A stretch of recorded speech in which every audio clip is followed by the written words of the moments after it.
You become what you give your attention to. Epictetus. Have you ever walked into a room and suddenly felt heavy? Like something invisible wrapped around your chest. You can't see it, you can't touch it, but it clings to you like a fog you didn't ask for. That is energy, and not the kind that powers your phone. A few years ago, I visited a friend who'd just gone through a painful breakup. Her apartment looked fine, clean, even cozy. But the moment I stepped inside, I felt like I was dragging 1,000 invisible weights behind me. We sat down, sipped tea, talked. She smiled, laughed at my jokes, said she was doing okay, but the space said otherwise. The walls felt like they were holding in sobs. The air was dense. I left feeling exhausted, like her pain had jumped off her and into me. It wasn't until later that I realized it wasn't her words or her actions. It was her energy, unresolved, unspoken, but very real. And here's the thing, we all carry energy. We absorb it, we transmit it, and sometimes we drown in it.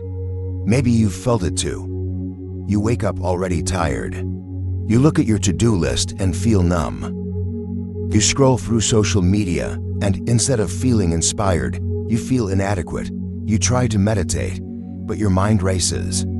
You try to be productive, but everything feels sticky, like you're walking through emotional quicksand. You clean your house, but still feel cluttered. You meet people, but still feel lonely. You eat well, sleep enough, and still something's off. That something? It might not be what you're doing, it might be what you're carrying. Negative energy isn't always dramatic. It doesn't always come from a crisis or a breakdown. Sometimes it creeps in slowly, a comment here, a disappointment there. The quiet stress of trying to be everything, everywhere, all the time. The silent weight of not knowing what's next. And because it's invisible, we ignore it, we rationalize it. We adapt to it, until one day, we forget what it feels like to feel light. But here's the truth, you don't have to live that way. You don't have to carry what no longer serves you. Because just like our bodies need a shower, our energy does too. In the next few minutes, I'm going to walk you through 7 simple ways you can cleanse your energy, not in some mystical, unreachable way, but through small, intentional acts you can do at home. Quiet things, gentle things, things that reconnect you with yourself. No incense required, no crystals needed. Just you, your awareness, and a willingness to let go. So if you're tired of feeling heavy, stuck, anxious for no reason, take a breath, and let's begin. Method number 1. Recognize the presence of negative energy. Some mornings, you wake up and it already feels wrong. There's no disaster, no deadline, no reason, but your body feels like it's dragging. You hit snooze 3 times, not because you're tired, at least not just physically, but because facing the day feels like lifting a mountain. You finally get up, shuffle to the mirror, and there's that look. Not sadness, not anger, just blank, a hollow version of you staring back. You try to shake it off, a splash of cold water, coffee, maybe to cups, a scroll through your feed. But instead of inspiration, it's irritation. Someone's post annoys you for no real reason. Someone else's success makes your stomach twist. A message from a friend, you don't even want to reply. You get ready, step into the world, and everything just feels off. The noise feels louder. People seem more annoying, every small inconvenience. Traffic, someone walking too slow, your coworker asking a question. Set something off inside you, not an explosion. Just a low, persistent simmer, like you're on edge, but can't quite explain why. And here's the wild part, sometimes you think this is normal. Just another meh day, maybe it is, but what if it's something more? What if what you're feeling isn't just a bad mood, but a buildup of something deeper? Negative energy doesn't always announce itself like a thunderstorm. Sometimes it's more like a slow leak, You don't notice it at first. But then suddenly, you realize the room is flooded. Think about this. When was the last time you felt light? Not just in your body, but in your mind. When was the last time you woke up excited instead of exhausted? When was the last time you felt peace for no reason at all? We get so used to feeling off that we start accepting it as the default. But your default isn't meant to be restless, reactive, or numb. Sometimes the energy we carry isn't even ours. It's something we picked up from a conversation that left us unsettled, from a space that felt heavy, from someone else's frustration or fear, and we didn't even realize we took it in. You might ask, how do I even know if I'm carrying negative energy? Well, start here. Do you find yourself irritated often by things that don't really matter? Do you feel drained after being around certain people, even if they didn't say anything hurtful? Do you procrastinate, not because the task is hard, but because everything just feels pointless? Do you keep reaching for distractions? Phone, food, noise, just to avoid sitting with yourself? Do you feel stuck in a loop of thoughts that keep spinning, even when you're trying to sleep? These are signals. Subtle, but real. And the first step to releasing negative energy is simply noticing it. Naming it. I feel heavy today, double quotes. I feel like I'm not in control of my mood. I don't feel safe in my own mind. These aren't complaints, they're clues. Clues that your energy needs attention, not judgment. Because awareness is power. You can't clean what you don't know is dirty. You can't heal what you pretend isn't hurting. So take a moment right now. Check in with yourself. Close your eyes and ask, what am I really feeling today? Is this mine, or did I pick it up somewhere? What am I holding on to that's weighing me down? This isn't about fixing anything instantly. This is about getting honest with yourself. Because the moment you recognize the fog, you stop letting it define the weather. And once you name it, the heaviness, the tension, the unspoken weight, you open the door to let it go. Method number 2. Cleanse the mind through inner decluttering. Imagine walking into a room that hasn't been cleaned in months. Clothes piled in the corner, dishes crusted with dried food, dust collecting like fog on every surface. The air smells stale, like something old is clinging to the walls. You try to sit down, but there's nowhere comfortable. Every inch of space is crowded with things that once mattered, but now just weigh the room down. Now imagine that room is your mind. We're meticulous when it comes to cleaning our homes. We take out the trash, we wipe down the counters, we open windows to let fresh air in, but how often do we do the same for our inner space? Your mind is a room you live in every single day. And just like a cluttered home, a cluttered mind will drain you. It's not always the big, obvious messes. Sometimes it's the little piles of emotional junk. Things you meant to let go of but never did. A harsh word you swallowed instead of expressing. A regret you keep tucked in the back of your thoughts. A story about yourself that you've told so many times, you started believing it. An expectation that no longer fits who you are. But you still carry it like a box labeled someday. We don't realize how much this mental clutter takes from us until we finally put it down. So let's do something radical. Let's clean house. Not the one with 4 walls, but the one you carry in your head.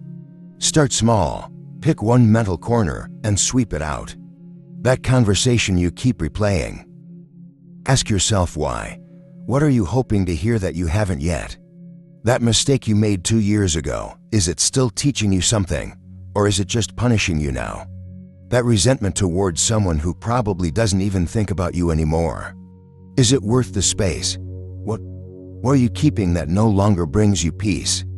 Decluttering your mind doesn't mean forgetting, it means choosing. Choosing what stays, choosing what serves, choosing what you're ready to release. Maybe it's time to journal the thoughts you're afraid to say out loud. Maybe it's time to unfollow someone whose presence drains you, even silently. Maybe it's time to forgive, Not because they deserve it, but because you deserve to be free. Cleaning the house isn't glamorous, it's sweaty, it's tedious. You move things, uncover dust, find things you forgot. But afterward, you breathe deeper, you feel lighter. You sit in your space and finally feel home. It's the same inside you. You don't need to have it all figured out. Just start somewhere. Take out one piece of trash. Open one window, let in one ray of clarity. And just like that room that slowly transforms from chaos to calm, your inner world will begin to shift. Because peace isn't something you find. It's something you make space for. And maybe all it takes is cleaning up. Method number 3. Breathe with awareness. Master your mood. Close your eyes. Wherever you are right now, pause. Take a moment, just for yourself. Breathe in, slowly, through your nose. Feel the air move through you, gentle, steady. Now breathe out. Through your mouth. Let it go, whatever it is. Just let it go. Again. Inhale. Hold. Exhale. Do it a few more times, at your own pace, no rush, no force. Just breath, like a wave. You've been breathing since the day you were born, but when was the last time you noticed it? Really felt it? Most of us live on autopilot, shallow breaths, rushed, tight, like there's always something to chase, somewhere to be, someone to please. But your breath, it's always here, waiting. It doesn't ask for anything. It doesn't judge, it just gives. Every inhale, a reminder that you are alive. Every exhale, a chance to release. Now slowly begin to scan your body, noticing your jaw. Is it clenched? Your shoulders, are they rising toward your ears? Your stomach, is it tight or soft? Soften. With every breath, allow tension to melt. From your face, your chest, your hands, you're not just calming the body. You're quieting the storm. Notice your thoughts. They might still be there. That's okay. You're not trying to silence them. You're simply not letting them steer. Think of each breath like an anchor. With every inhale, you ground. With every exhale, you let go.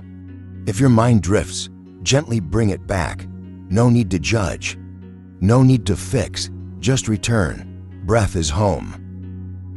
Now, place one hand on your heart. Feel it, beating, steady, alive. And place the other hand on your belly. Feel the rise and fall. You are here. You are whole. Nothing is missing in this moment. Let's go deeper. Inhale for a count of 4. 1, 2, 3, 4. Hold for 4. 1, 2, 3, 4. Exhale for 4. 1, 2, 3, 4. Again. Inhale. Hold. Exhale. Notice how even a few intentional breaths can shift your state. You didn't have to fix your life. You just had to breathe. This is your power, always within reach, always free, always enough. You don't have to control everything. You just need to reconnect with your breath. Because your breath is your rhythm, your guide, your reset button. In moments of stress, come back here. In moments of doubt, come back here. When you're overwhelmed, anxious, lost, come back to your breath. Not to escape the world, but to meet it. Calmly, clearly, fully present. Let your breath remind you.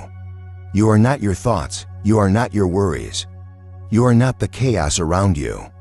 You are breath. You are stillness. You are space. And with that, take one final breath in, full and slow. Hold it.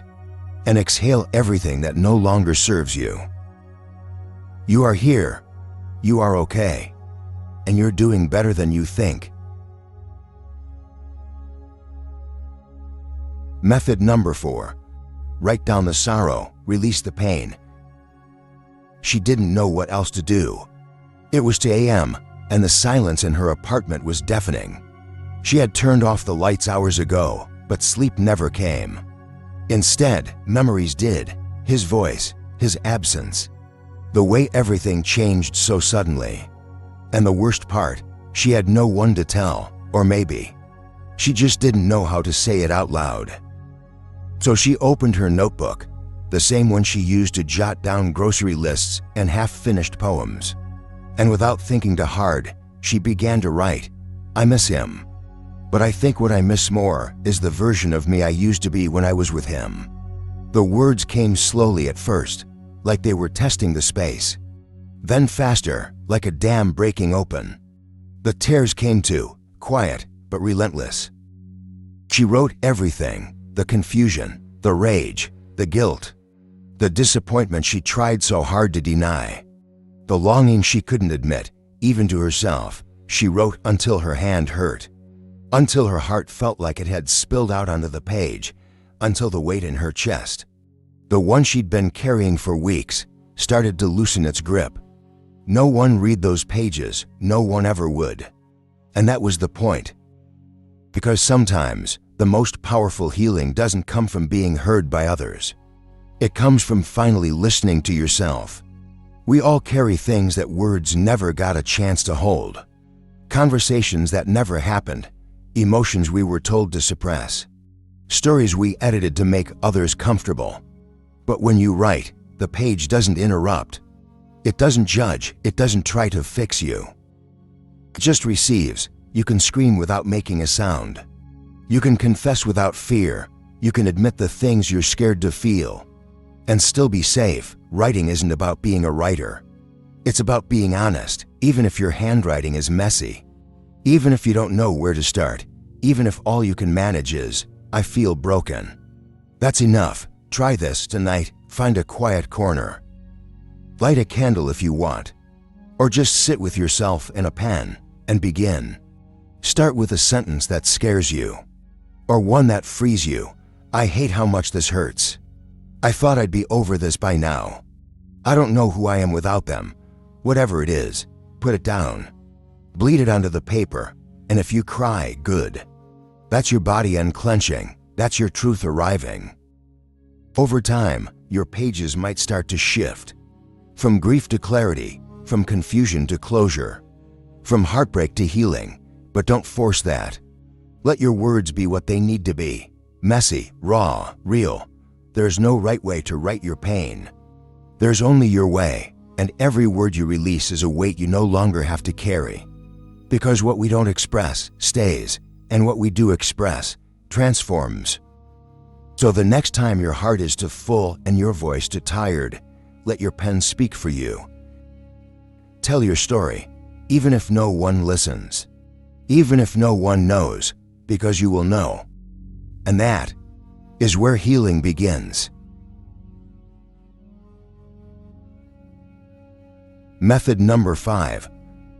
Meditate. Return to your inner stronghold. There's a place inside you that is always still, not silent, like emptiness, but still. Like a calm lake at sunrise, unmoving, untouched by the winds above. It's not somewhere you need to find. It's not in a temple, or a mountain, or some distant retreat. It's here, right here, within. Close your eyes. Not to escape the world, but to return to yourself. Let everything slow down. Breathe in gently. And as you do, imagine a soft golden light entering your body.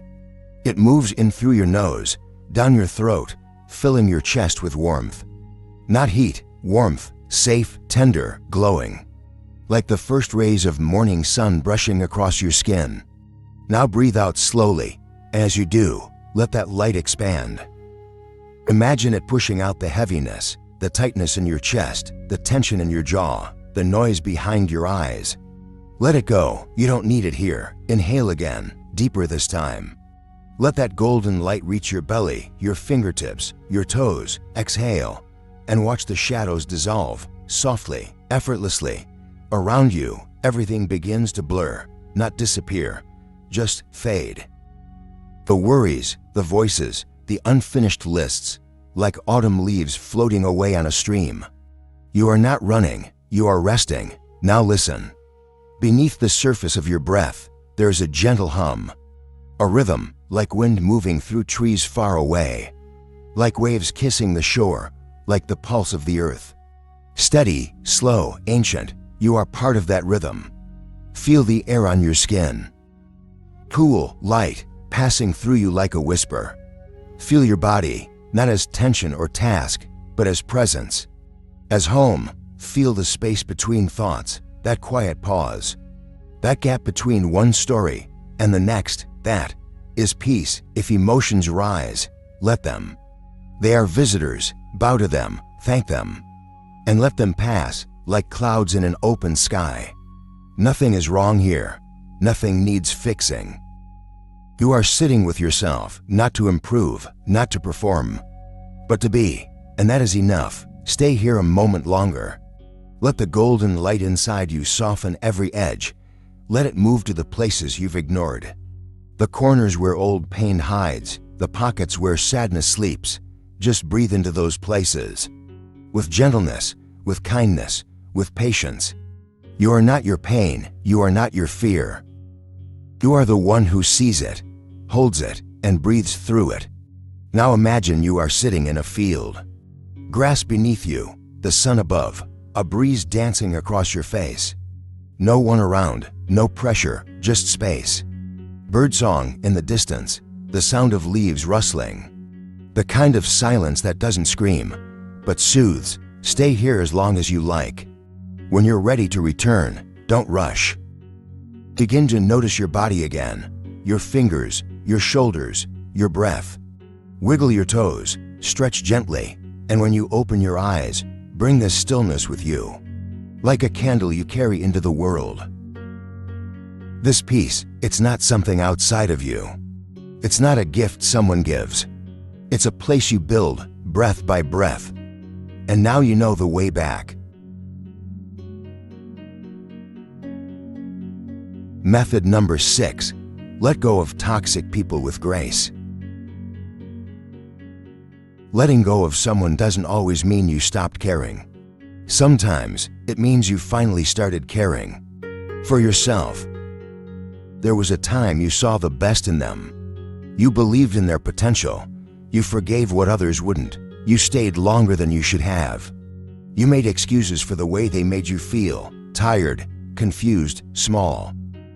You told yourself, maybe they're just having a bad day, but the bad days became the norm, and the version of you that once felt vibrant began to dim. And still, you stayed, not out of weakness, out of hope, out of loyalty, out of love. But love, when it becomes one-sided, begins to feel like erosion. Little by little, you lose pieces of yourself, your peace, your confidence, your voice. And the scariest part, you don't even notice it happening until one day, you don't recognize the person in the mirror. It's easy to paint toxic people as villains. To make it black and white, they were bad, you were good. But real life is messier than that. Sometimes, the people we need to walk away from are the ones we once shared our deepest truths with. The ones who made us laugh, held our hand, saw our most vulnerable sides. And that's what makes it so hard. Because how do you leave someone who also gave you beautiful memories? You don't have to hate them. You don't have to scream or burn bridges or make dramatic exits. You can choose a quieter goodbye, a peaceful one. A goodbye that says, I still wish you well. But I no longer have space for this version of us.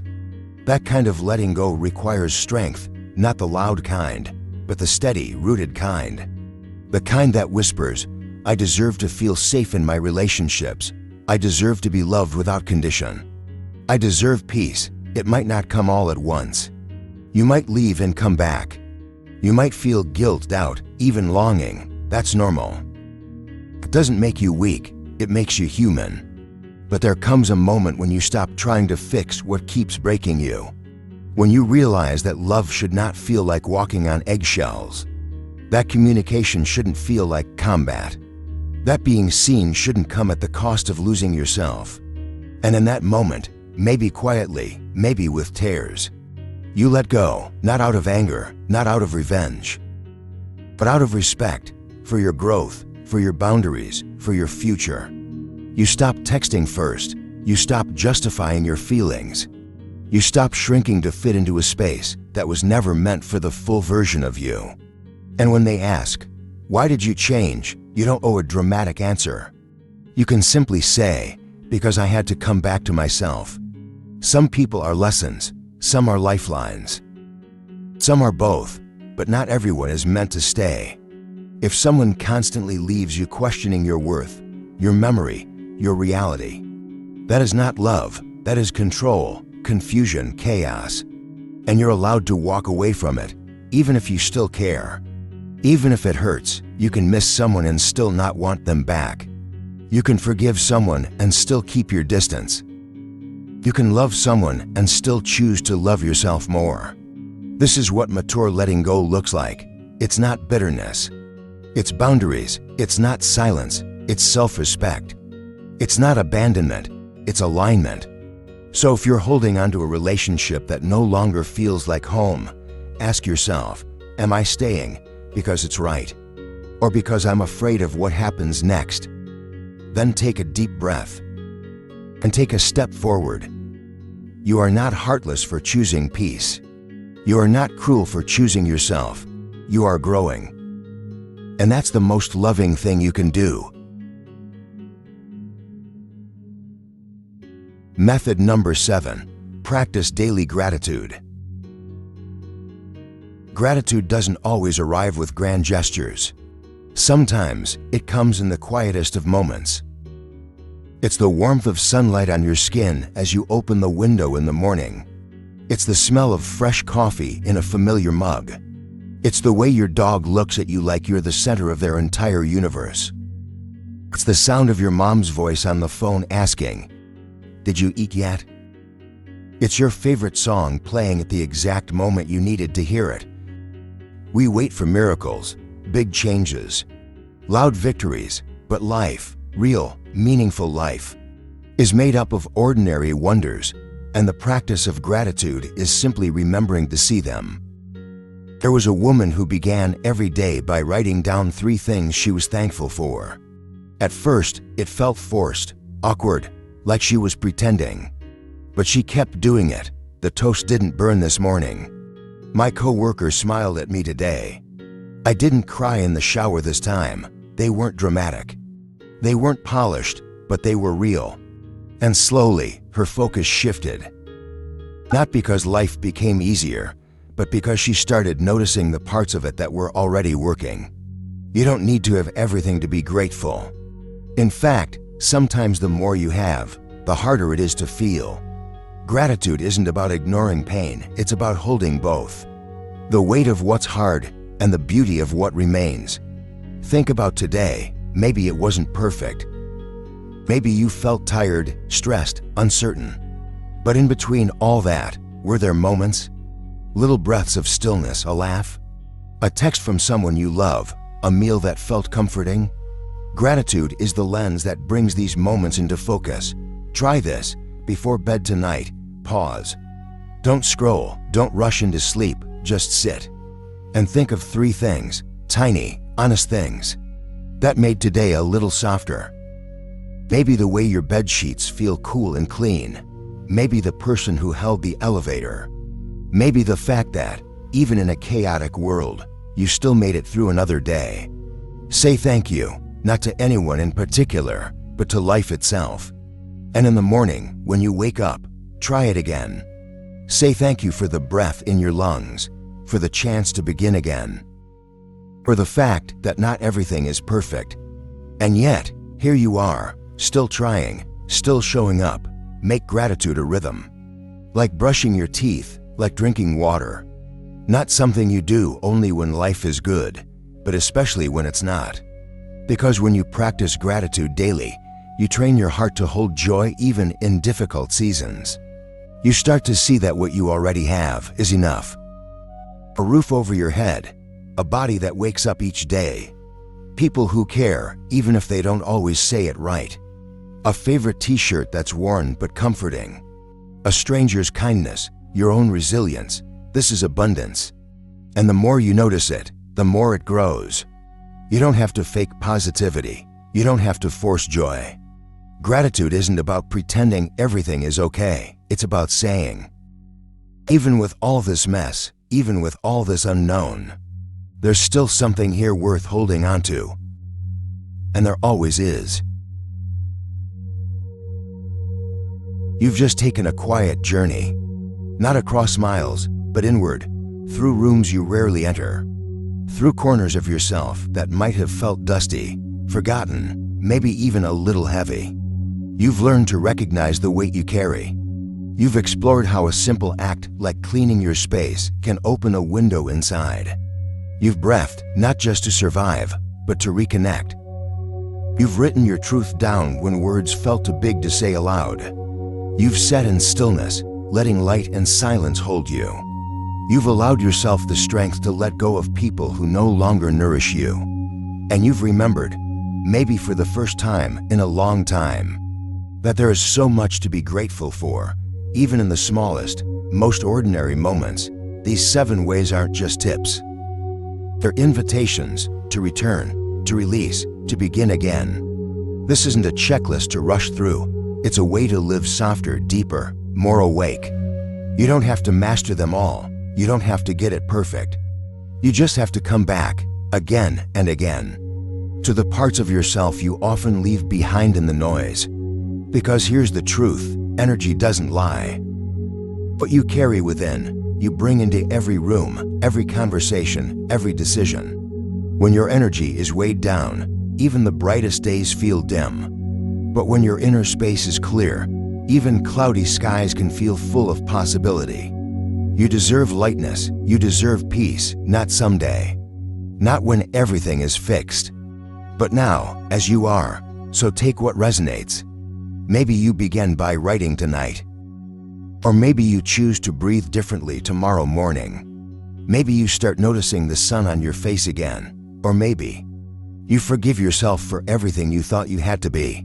Whatever your next step is, let it be small, let it be kind, let it be yours. And if this video stirred something in you, even just one small shift, share it with a friend, a sibling. Someone you know is carrying too much but doesn't know how to begin letting go. Maybe your sharing becomes their first step. And if you're still here, still listening, thank you. That means you're ready. Maybe not ready to change everything overnight, but ready to listen to yourself more deeply than before. So as you step back into the world after this, remember, you are allowed to start over as many times as you need. You are allowed to be both healing and whole at the same time. You are allowed to protect your peace, not out of fear, but out of love. And if you ever forget, just breathe. Just pause. Just return. Your calm is always waiting for you. Your clarity is never lost. Just beneath the noise. Your light is not gone, only covered. Clear the space and let yourself shine again.